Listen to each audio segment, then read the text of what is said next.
పెట్టారు. కేసీఆర్ కుటుంబం ఏడు దొరకారు గుజుడే చంపడే పైసలు ఇద్దరే అన్నావు. ఇవాళ ఇంతమంది ఎట్లొచ్చారు? దీని తెర వెనుక బీఆర్ఎస్ పార్టీకి సంబంధించినటువంటి పెద్ద మనుషులు ఉన్నారు. వాళ్ళని కాపాడుకోవడం కోసము దీన్ని తొందర ఎవరో చిన్న చిన్న వాళ్ళు అరెస్ట్ చేసి పెద్ద కేసు క్లోజ్ అని చేసే ప్రయత్నం చేస్తున్నారు.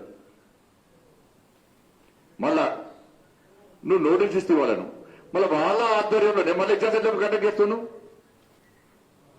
నువ్వు నోటీస్ ఇచ్చిన వాళ్ళ నోటీస్ అనుమానం నోటీస్ ఇచ్చినావు. విచారణ పూర్తి కాకముందే నువ్వు వాళ్ళ దొంగ చేతి తాగేసినట్టు వాళ్ళ ఆధ్వర్యంలోనే నువ్వు ఎట్లా ఎగ్జామ్స్ నిర్వహిస్తావు? చైర్మన్ ఇప్పుడు కదా నమ్ముకున్నాడు మోసం చేసినని. ఆయన చాతగానే ఇంకోటి నమ్ముకున్నాడు ఆయన.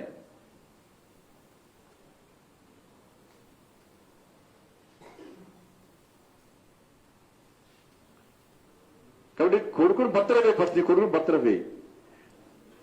ఎవరైతే నష్టపోయారో విద్యార్థులందరూ కూడా ₹1,00,000 పూర్తి చేసేయి. అసలు ముఖ్యమంత్రి ఎందుకు మాట్లాడలేడు? ముఖ్యమంత్రి ఎందుకు 30 లక్షల మంది జీవితాల్లో యువత జీవితానికి వరకు రావని పట్టించుకోవాను. వాళ్ళ భవిష్యత్తు అంధకారం అవుతుంది. 30 లక్షల మంది నువ్వు ఎక్కడెక్కడో వినిపించుకొని వచ్చానని ఉన్నా బతుకు అని చెప్పుకోవడానికి కళ్ళ తప్పి నేను రైతు అయింది అప్కా ఇది రైతు బాధవు నేను అబ్కి బార్ కిసాన్ సర్కార్ అట కుంభముంచే సర్కార్ నీది. దాని గురించి మాత్రం నీ రాష్ట్రంలో ఈ తెలంగాణ రాష్ట్రంలో 30 లక్షల మంది జీవితాలను నాశనం చేసినటువంటి టీఎస్పీఎస్సీ పేపర్ లీకేజ్ విషయంలో ఎందుకు మాట్లాడతలేవు? నీ కొడుకుకు సంబంధం ఉంది కాబట్టి మాట్లాడతలేవు. నువ్వు మాట్లాడితే కొడుకు విషయం బయటకు వస్తుంది అని చెప్పి మాట్లాడతలేవు. నీ బిడ్డ లిక్కర్ కేసులో మాట్లాడవు. క్యాబినెట్ ఇసుకపోయి లాస్ట్ కు ప్రభుత్వం తరఫున వాదించాల్సిన ఏజెంట్ కూడా నీ బిడ్డ తరఫున వాదించమని ఢిల్లీ తీసుకుపోతావు. ఇక్కడ 30 లక్షల మంది యువత భవిష్యత్ అంధకారం అయితే దాని గురించి కనీసం క్యాబినెట్ మీటింగ్ పెట్టవు, దాని గురించి మాట్లాడు. రాక్షసులుగా వివరిస్తున్నావు.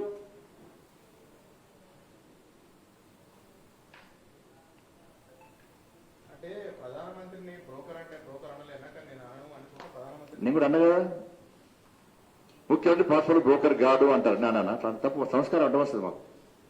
ప్రజలంటారు అందరూ లిక్కర్ దొంగసారా చేసేది కేసీఆర్ కుటుంబమే అని అన్నట్టు అంటారండి. ప్రజలు అంటున్నారు కేసీఆర్ ఒకప్పుడు పాస్పోర్ట్ దందేసి మొత్తం కుంభం వచ్చిండు. నేను అంటే ఎంఎస్ఆర్ అన్నాడు.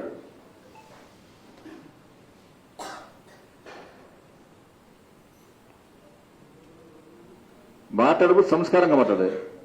ఏదో నోరు అంటే డిప్రెషన్ వేరు. ఏంటంటే పేపర్ లీకేజ్ విషయంలో ఈ ప్రభుత్వాన్ని వదిలిపెట్టే ప్రసక్తి లేదు.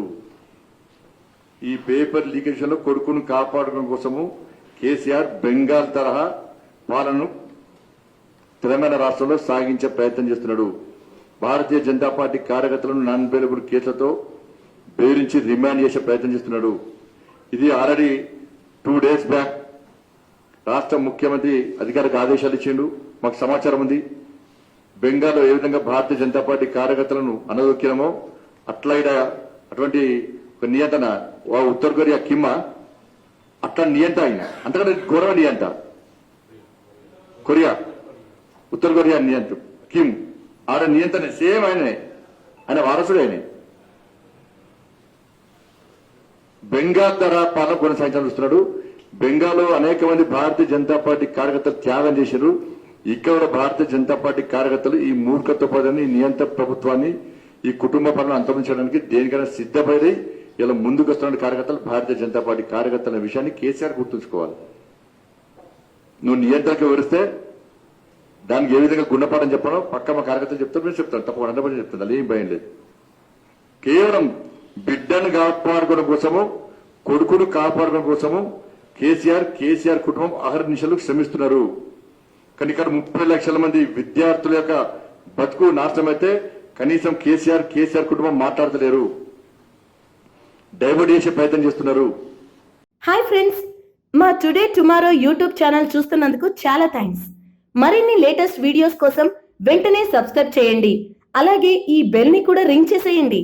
మా నోటిఫికేషన్స్ అన్ని మీ మొబైల్లో వస్తాయి.